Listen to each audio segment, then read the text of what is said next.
মন কখন খারাপ হয় জানেন? দুশ্চিন্তা কখন হয়? যখন আমাদের সিদ্ধান্তের সাথে আল্লাহ সিদ্ধান্ত মিলে না, আমাদের প্ল্যানিংয়ের সাথে আল্লাহর প্ল্যানিং মিলে না। কিন্তু আমরা তো জানি হবে তো সেটাই যেটা রব চায়। তা আপনি ভালো থাকবেন কিভাবে মন খারাপ থেকে? সূত্র একটাই, রব যেটাই চাই সেটাই আপনার চাওয়া বানিয়ে ফেলেন। কাজে কাজ হয়ে যাবে, মনও আর খারাপ হওয়ার সুযোগ হবে না। বলেন না সুবহানাল্লাহ।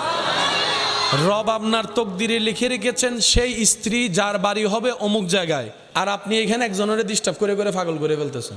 আল্লাহ আপনার রিজিকের ব্যবস্থা রেখেছেন অমুক জায়গার দোকানে, আপনি আমি বিশার জন্য পাগল হয়ে যাচ্ছি বাইরে। সেজন্য আমরা জানবো কিভাবে, বুঝবো কিভাবে? সেটা হচ্ছে রবের রহমতের উপর ছেড়ে দিতে হবে। আল্লাহ আমার জন্য যেটা ভালো হয় তুমি আমাকে সেটা দান করো, সেটা আসা পর্যন্ত আমাকে ধৈর্য ধারণ করার তৌফিক দান করো।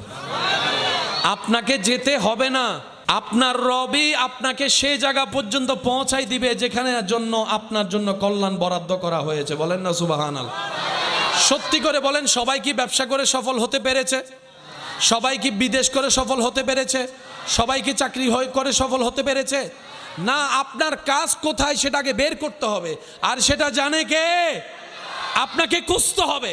যখন আপনার রবের বরাদ্দটা আপনার সাথে খুঁজতে গিয়ে যখন গাঁটে গাঁট পড়বে, আপনার দিল আল্লাহ সেখানে বসাই দিবে।